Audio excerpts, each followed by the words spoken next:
मोक्षमार्गस्य नेतारं भेत्तारं कर्म भूभृतां ज्ञातारं विश्वतत्त्वानां वंदे तद्गुणलब्धये। बोली पंच परमेष्ठी भगवान की जय। शांति विधाता श्री खजार शांतिनाथ भगवान की जय। द्वादशांग जिनवाणी माता की जय। ग्रंथादिदास श्री तत्वार्थ सूत्र जी की जय। आचार्य श्री उमा स्वामी जी महाराज की जय। आचार्य श्री विद्यासागर जी महाराज की जय। परम पूज्य मुनि पुंगव श्री सुधा सागर जी महाराज की जय। अड़ाई द्वीपस्थ समस्त महामुनिराजों की जय। पूर्व कक्षा में अशुभ नाम कर्म के आश्रव के कारणों के बारे में हमने जाना था। पश्चात आचार्य भगवंत शुभ नाम कर्म के आश्रव के कारणों के बारे में वर्णन कर रहे हैं। सूत्र उच्चारित करें। तद विपरीतम शुभस्य। पदच्छेद देखें। तत विपरीतम शुभस्य। तीन ही पद होंगे। तत् अर्थात होगा उसके। उसके किसके? तो जो पूर्व में अशुभ नाम कर्म का वर्णन किया है उसके। विपरीतम अर्थात विपरीत, अर्थात जो अशुभ नाम कर्म के कारण है उनसे विपरीत, अर्थात योगों की सरलता और अविसंवाद से। शुभस्य अर्थात शुभ नाम कर्म का संपूर्ण अर्थ होगा उसके विपरीत, अर्थात योगों की सरलता और अविसंवाद अर्थात विसंवाद नहीं करने से शुभ नाम कर्म का आश्रव होता है। इस प्रकार से यहाँ शुभ नाम कर्म के आश्रव के कारणों का विवेचन हुआ। शुभ और अशुभ इन दो का तो वर्णन हो चुका। अब यहाँ एक विशेष सूत्र जिसमें तीर्थंकर नाम कर्म के कारणों का, आश्रव के कारणों का वर्णन किया जा रहा है। तीर्थंकर प्रकृति जो है यह शुभ नाम कर्म का ही प्रभेद है। इस कारण से इसे मुख्य भेदों में हमने नहीं गिना था। सूत्र उच्चारित करें।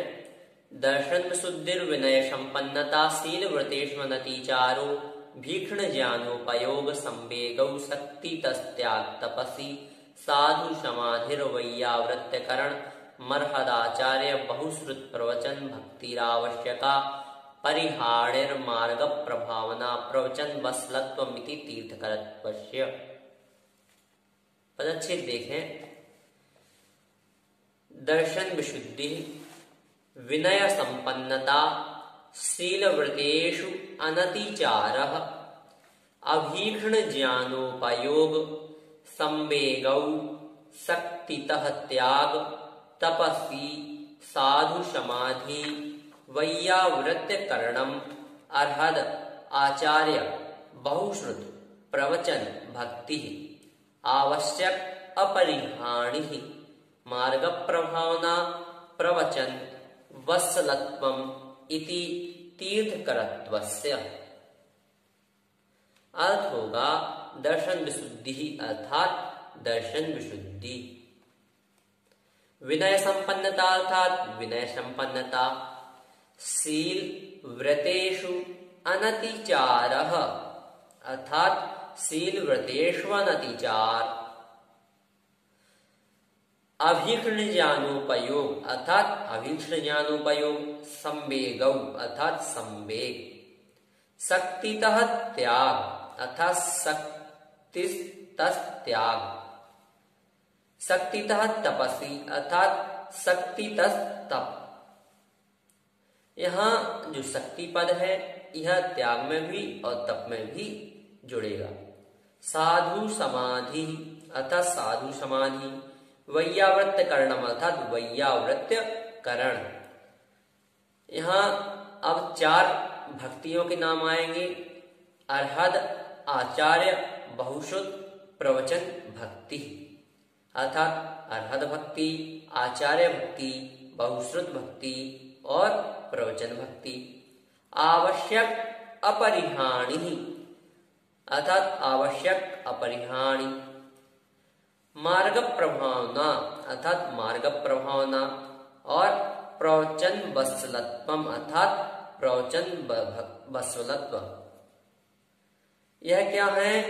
यह जो 16 भावना है इति अर्थात यह तीर्थकरत्वस्य अर्थात तीर्थंकर नाम कर्म के आश्रय में कारण है। संपूर्ण अर्थ होगा दर्शन विशुद्धि, विनय संपन्नता, शील व्रतेष्वनतिचार, अभीक्षण ज्ञानोपयोग, संवेग, शक्ति त्याग, शक्ति तप, साधु समाधि, वैयावृत्यकरण, अर्हत भक्ति, आचार्य भक्ति, बहुश्रुत भक्ति, प्रवचन भक्ति, आवश्यका परिहाणी, मार्ग प्रभावना और प्रवचन वत्सलत्व। ये 16 भावनाएं तीर्थंकर नाम कर्म के आश्रय में कारण है। इस प्रकार से यहां में अर्थ लेना है। सूत्र अधिक विस्तृत है, इस कारण से जो है सूत्र है इसे हमें बहुत ही संभल कर पढ़ना है, जिससे किसी भी प्रकार की हमारी अशुद्धि ना हो। क्योंकि अशुद्धि होने पर आप जानते हैं कि यदि किसी मंत्र में एक पद भी छूट जाता है तो उसका विपरीत प्रभाव पड़ता है, अथवा एक पद अधिक भी हो जाता है तो उससे भी विपरीत प्रभाव पड़ता है। इस कारण से हमें जो सूत्र आदि हैं, मंत्र आदि हैं, इन्हें बहुत ही शुद्धि के साथ, सरलता के साथ पढ़ना चाहिए। अब जो यह 16 कारण भावनाएं हैं, 16 भावनाएं हैं, इनका अर्थ भी समझ लेते हैं। सबसे पहले है दर्शन विशुद्धि। इसकी परिभाषा होगी 25 दोषों से रहित और 8 अंगों से सहित। ऐसा जो सम्यक दर्शन है उसका होना, अर्थात सम्यक दर्शन होना, यह दर्शन विशुद्धि भावना है। पश्चात है विनय संपन्नता, अर्थात जो हमसे श्रेष्ठ हैं, मुनि, आदिका, श्रावक, श्राविका आदि हैं, क्षुल्लक क्षुल्लिका आदि हैं, उनके प्रति विनय का भाव होना, यह क्या है? विनय संपन्नता। पद से ही अर्थ ग्रहण हो रहा है, विनय संपन्न, विनय से संपन्न। शील व्रतेष्वनतिचार, इसका पदच्छेद करें, शील व्रतेषु अनतिचार, अर्थात शीलों का और व्रतों का। व्रत कौन? अहिंसादिक 5 व्रत, 4 शिक्षा व्रत और 3 गुण व्रत। इस प्रकार से यह 7 शील, इनका अनतिचार पालन करना, अर्थात अतिचार से रहित पालन करना। जो 5 अतिचार बताए जाएंगे उन अतिचारों से रहित पालन करना, यह शील व्रतेषु नतिचार नाम की भावना है। पश्चात है अभीक्षण ज्ञानोपयोग, अर्थात निरंतर शास्त्र स्वाध्याय में लगे रहना। किसी भी अनुयोग का अथवा कोई सा भी जो शास्त्र का रक्षण है, उस अनुरूप यदि कोई शास्त्र है तो उस शास्त्र को, उन शास्त्रों को निरंतर ही पढ़ते रहना, यह अभीक्षण ज्ञानोपयोग नाम की भावना है। कैलाश चंद्र जी भिंडर वाले हुए हैं, वह निरंतर शास्त्र स्वाध्याय करते थे और लगभग 16 घंटे शास्त्र स्वाध्याय में बिताते थे। प्रतिदिन जब उनका इतना स्वाध्याय चलता था तो उन्होंने 45 साल की उम्र तक 3000 ग्रंथ पढ़ लिए थे। इतना स्वाध्याय उनका हो चुका था। इस प्रकार से यदि हम भी कुछ स्वाध्याय करें, अधिक नहीं तो कम से कम 1 घंटे, 2 घंटे और 3 घंटे, इतना तो हम समय दे ही सकते हैं।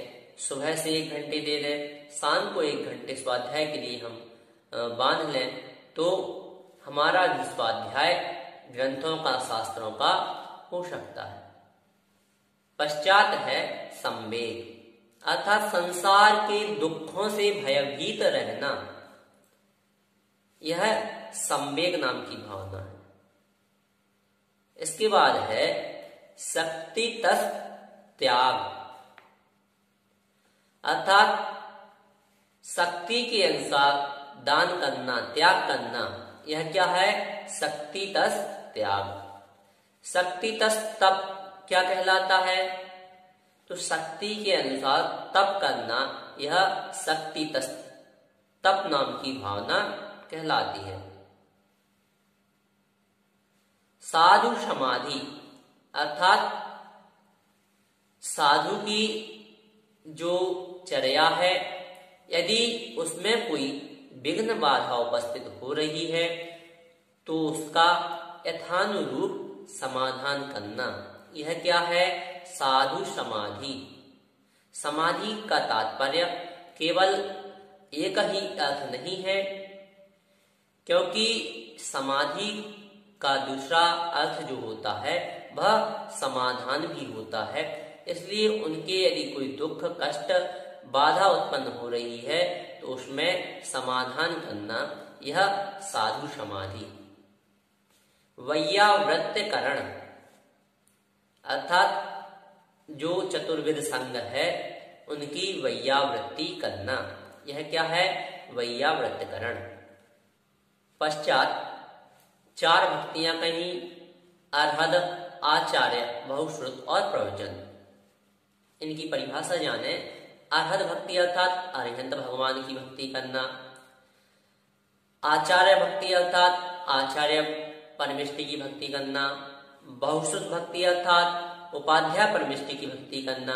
और अंत में कहा प्रवचन भक्ति अर्थात शास्त्रों की भक्ति करना। यह प्रवचन भक्ति नाम की भावना है। पश्चात है आवश्यका परिहाणी। जब इसका पदच्छेद करेंगे तो इसके 2 पद होंगे, आवश्यक, अपरिहाणी, अर्थात आवश्यकों का निर्दोष रूप से पालन करना, आवश्यका परिहाणी नाम की भावना है। पश्चात है मार्ग प्रभावना, जिसकी परिभाषा होगी जिनेंद्र भगवान द्वारा कहे गए मार्ग की, अर्थात जिन धर्म की यथाशक्ति प्रभावना करना, वह क्या है? मार्ग प्रभावना नाम की भावना है। अंतिम और 16वीं भावना है प्रवचन वत्सलत्व, अर्थात समस्त साधर्मियों से गोवत्स की तरह स्नेह करना। यह क्या है? प्रवचन वत्सलत्व नाम की अंतिम भावना है। अब यहाँ एक प्रश्न उठ सकता है कि यह जो 16 भावनाएं हैं, क्या तीर्थंकर प्रकृति के लिए यह 16 भावनाएं होना आवश्यक है? तो ऐसा नियम नहीं है कि 16 भावनाएं ही हों। एक भावना होने पर भी तीर्थंकर प्रकृति का बंध हो सकता है, लेकिन वह एक भावना कौन सी होगी? दर्शन विशुद्धि भावना। यदि दर्शन विशुद्धि भावना है तो तीर्थंकर प्रकृति का बंध हो सकता है, और यदि 15 भावनाएं भी हैं तो भी तीर्थंकर प्रकृति का बंध नहीं होगा, क्योंकि दर्शन विशुद्धि जो है यह बहुत ही महत्वपूर्ण है। तीर्थंकर प्रकृति के बंध में यदि शेष 15 भावनाएं नहीं भी हो तो कोई बात नहीं, लेकिन यदि 15 भावनाएं हैं और दर्शन विशुद्धि नहीं है तो दर्शन तीर्थंकर प्रकृति का बंध नहीं होगा। अर्थात एक यदि भावना है तो वह दर्शन शुद्धि भावना है, जिसके कारण तीर्थंकर प्रकृति का बंध हो सकता है। और इसके साथ फिर कितनी भी भावनाएं 2, 3, 4 आदि भावनाएं हों, उससे तीर्थंकर प्रकृति का बंध होगा। और अधिकतर सभी 16 भावनाओं से तीर्थंकर प्रकृति का बंध होता है। इस प्रकार से यहाँ तीर्थंकर प्रकृति के बंध के बारे में, आश्रव के बारे में हमने जाना। यहाँ 3 सूत्रों के माध्यम से नामकर्म के आश्रव के कारणों का वर्णन हुआ। पश्चात गोत्र कर्म के आश्रव के कारणों का वर्णन आ रहा है, जिसमें सर्वप्रथम अशुभ गोत्र कर्म के आश्रव के कारणों का विवेचन किया जा रहा है। सूत्र उच्चारित करें। परात्म निंदा प्रशंसे सद असद गुणोच्छादनोद्भावने च नीचैर गोत्रस्य। यहां ध्यान रखें, सद असद पढ़ना है, स अलग पढ़ना है, दशद अलग पढ़ना है, क्योंकि यदि सद सद हम ऐसा पढ़ेंगे तो इसमें आ का जो है वह लोप हो जाएगा अथवा आ हमसे पढ़ने में नहीं आएगा, क्योंकि जो दूसरा सद है उसमें दा हलंत है, आ की मात्रा नहीं है।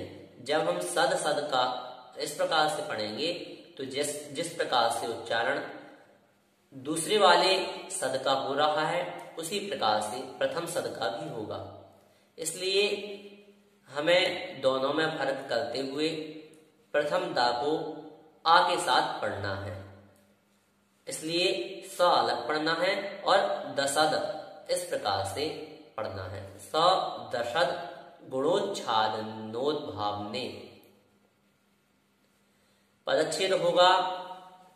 पर आत्म निंदा प्रशंसे सत असत गुण उच्छादन उद्भावने च नीच ही गोत्रस्य। अर्थ देखें, पर निंदा अर्थात दूसरे की निंदा, आत्म प्रशंसे अर्थात अपनी प्रशंसा, चा और यहां पर निंदा आदि प्रशंसा इस प्रकार से 2 पदों की जोड़ी करना है। इसी प्रकार आगे सद गुण उच्छादन अर्थात दूसरे के मौजूद गुणों को छिपाना, असद गुण उद्भावने अपने अप्रकट गुणों को प्रकट करना। यहां भी 2 की जो जोड़ी है वह करना है। इनसे नीच ही गोत्रस्य अर्थात नीच गोत्र का आश्रव होता है। संपूर्ण अर्थ होगा दूसरे की निंदा करना, अपनी प्रशंसा करना और दूसरे के मौजूद गुणों को छिपाना, अपने अप्रकट गुणों को प्रकट कर देना अर्थात जो गुण हम में नहीं भी हैं उन गुणों को भी प्रकट कर देना। इन सब कारणों से नीच गोत्र का आश्रव होता है। निंदा किसे कहेंगे इसे भी जाने तो सच्चे या झूठे दोषों को प्रकट करने का भाव करना अथवा प्रकट करना यह निंदा है। अर्थात चाहे सही हो या झूठ हो, अगर कोई दोष सही भी है तो उस दोष को प्रकट कर देना यह निंदा है। इसलिए कभी भी यदि कोई गलती दोष यदि दिख जाता है तो उसको प्रकट नहीं करना चाहिए। और वर्तमान में तो इसकी बहुत ज्यादा आवश्यकता है, क्योंकि वर्तमान में जितनी लड़ाइयां, जितने मनभेद हो रहे हैं वह मनभेद इसी कारण से हो रहे हैं।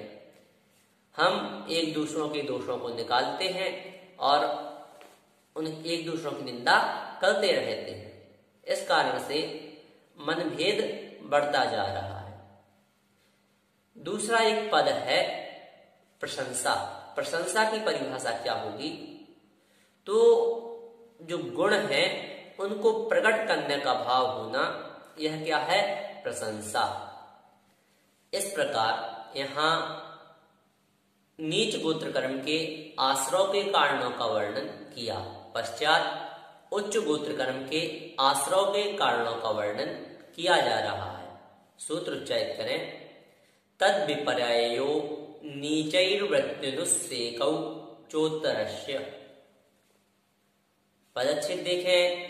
तत् विपर्ययः नीचैः वृत्त्यनुस्सेकौ अर्थात वृत्ति अनुस्सेकौ च उत्तरस्य।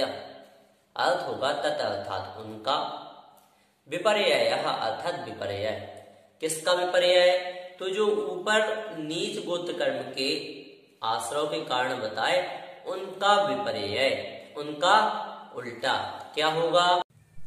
आत्मनिंदा, पर प्रशंसा, सद्गुणोद्भावन, असद्गुणोच्छादन। च अर्थात और, नीचे ही वृत्ति अर्थात नम्र वृत्ति, अनुत्तेकौ अर्थात मद का अभाव, यह उत्तरस्य अर्थात दूसरे उच्च गोत्र कर्म के आश्रय के कारण है। संपूर्ण अर्थ होगा उनका विपर्ययः अर्थात आत्मनिंदा, पर प्रशंसा, सद्गुणोद्भावन, असद्गुणोच्छादन और नम्र वृत्ति, मद का अभाव, यह दूसरे उच्च गोत्र कर्म के आश्रय के कारण है। इस प्रकार से यहाँ उच्च गोत्र कर्म के आश्रय के कारणों के साथ गोत्र कर्म का वर्णन समाप्त हुआ। यहां तक 7 कर्मों का वर्णन हो चुका।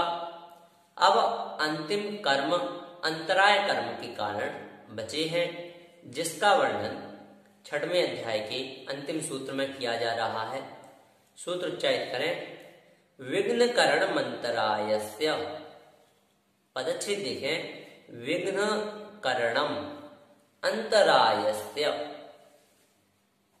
अर्थ होगा विघ्न करणम अर्थात दान, लाभ, भोग, उपभोग और वीर्य। इनमें विघ्न करना, यह जो 5 हैं, दान, लाभ, भोग, उपभोग, वीर्य, यह अंतराय कर्म के ही भेद हैं। तो अंतरायस्य अर्थात अंतराय कर्म के आश्रय का कारण है। संपूर्ण अर्थ होगा दान, लाभ, भोग, उपभोग और वीर्य। इनमें विघ्न करने से अथवा इनमें विघ्न करना अंतराय कर्म के आश्रय का कारण है। यहाँ जो दानांतराय, लाभांतराय, भोगांतराय, उपभोगांतराय और वीर्यांतराय, यह 5 अंतराय कर्म के भेद हैं। इनकी परिभाषा देख लें। दानांतराय अर्थात किसी के दान देने में अंतराय कर देना, यह क्या है? दानांतराय। जैसे कोई सेठ दान दे रहा है परंतु मुनीम ने कह दिया कि नहीं, यहाँ दान नहीं देना है, तो वहां उसे अंतराय कर्म का दोष लगेगा। लाभांतराय अर्थात किसी को लाभ हो रहा है, वहां उसे अंतराय कर देना। 2 रास्ते हैं। इस रास्ते में जाना है और इस रास्ते में कोई खजाना छुपा हुआ है, परंतु किसी सेवक ने यह कह दिया कि यह रास्ता तो बहुत खराब है, परंतु उस सेवक को पता था कि यहाँ खजाना है। इस कारण से वह जो उसका सेठ था वह दूसरे रास्ते से गमन कर जाता है। यहाँ उस सेवक को, नौकर को लाभांतराय कर्म का आश्रय होगा। तीसरा है भोगांतराय। भोग का अर्थ होता है एक बार भोगी जाने वाली वस्तु। ऐसी जो वस्तुएं हैं उनके भोगने में अंतराय कर देना, वह है भोगांतराय। पश्चात उपभोगांतराय।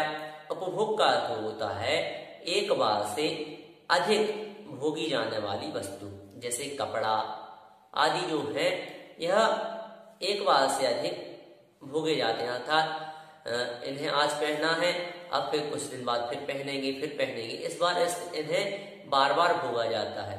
इस प्रकार की जो वस्तुएं होती हैं वे उपभोग रूप कहलाती हैं, और इन उपभोग की वस्तुओं में जो विघ्न कर देता है उसे उपभोगांतराय कर्म का आश्रय होता है। अंतिम है वीर्यांतराय कर्म। इसकी परिभाषा होगी किसी के बल में अवरोध कर देना, यह वीर्यांतराय कर्म है। जैसे कोई पहलवान कसरत करता है, उसके कसरत संबंधी जो सामान है उनको छिपा देना, यह क्या होगा? यह होगा बल में अवरोध करना, अर्थात बाधक बनना। इसी को वीर्यांतराय कर्म कहते हैं। इस प्रकार से यहाँ हमने अंतिम जो कर्म है अंतराय कर्म, उसके आश्रय के कारणों के बारे में ज्ञान किया। आज हमने 5 सूत्रों को पढ़ा।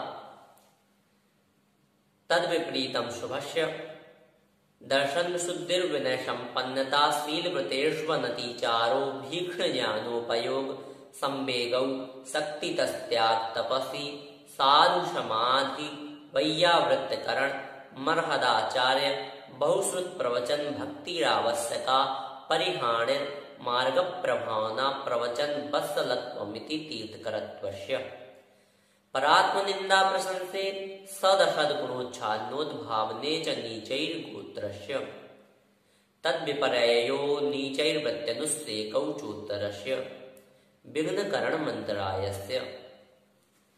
इन 5 सूत्रों के माध्यम से शुभ नाम कर्म, तीर्थंकर प्रकृति नाम कर्म, अशुभ गोत्र कर्म, शुभ गोत्र कर्म और अंतराय कर्म के आश्रय के कारणों को जाना। इस प्रकार से आज हमने पूरा 6ठा अध्याय कर लिया है। इसे आप अच्छे से ध्यान से पढ़ें और जो भी आपको इसमें जिज्ञासा हो तो आप हमें वह भेज सकते हैं। आप हमें YouTube चैनल पर ही कमेंट के माध्यम से बता सकते हैं अथवा हमारे WhatsApp नंबर पर भी आप हमें अपनी जिज्ञासाएं भेज सकते हैं। जय जिनेंद्र।